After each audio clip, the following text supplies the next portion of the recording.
BNP office ভাঙচুরের মামলায় সাবেক আইন প্রতিমন্ত্রী ও আওয়ামী লীগের সাবেক সংসদ সদস্য ব্যারিস্টার শাহজাহান ওমর সহ ৫ জনকে আরও একটি মামলায় গ্রেপ্তার দেখানো হয়েছে।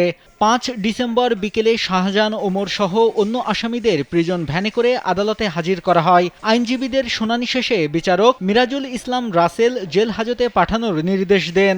মামলার তথ্য অনুযায়ী ২০২৩ সালের ৩০ নভেম্বর রাজাপুর উপজেলা বিএনপি অফিসে হামলা ভাঙচুরের ঘটনা ঘটে। এ ঘটনায় রাজাপুর উপজেলা বিএনপি সভাপতি অ্যাডভোকেট তালুকদার আবুল কালাম আজাদ বাদী হয়ে ব্যারিস্টার শাহজাহান ওমর সহ ৫৩ জনকে আসামি করে চলতি বছরের ২২ নভেম্বর রাজাপুর থানায় একটি মামলা দায়ের করেন। আসামি পক্ষের আইনজীবী বলেন, আদালতকে বলেছি ঘটনার দিন ব্যারিস্টার শাহজাহান ওমর ঢাকায় ছিলেন।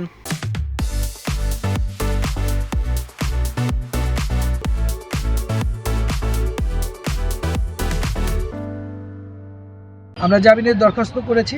জামিনের দরখাস্তে আমরা এটা বলছি যে ঘটনার তারিখ ৩০ নভেম্বর তিনি ঢাকায় ছিলেন। যে জায়গাটায় ঘটনা দেখাইছে বর্তমানে বিএনপি অফিস বলতেছে ওটা ব্যক্তিগতভাবে শাহজাহান ওমর সাহেবের সম্পত্তির উপরে ওই দালান এবং সম্পত্তির মালিক তিনি। আর ব্যারিস্টার শাহজাহান ওমর সাহেব ৫ই মে লন্ডনে তার ওপেন হার্ট সার্জারি হয়েছে। তিনি সিএমএইচে নিয়মিত তাকে চেক আপ করতে হয়। তিনি সিনিয়র সিটিজেন, বীরুত্তম এবং তিনি আইনমন্ত্রী ছিলেন এবং ঝালকাঠিতে আইনজীবী সমিতির কল্যাণ ভবন, ঊর্ধ্বতন যে ওই ঊর্ধ্বমুখী সম্প্রসারণ দায়রা আদালতের এই কাজগুলো তিনি করছেন। অতএব এই ঘটনার সাথে তারা বা এই আসামিরা ন্যূনতম জড়িত না। আমরা জামিনের প্রার্থনা করছি।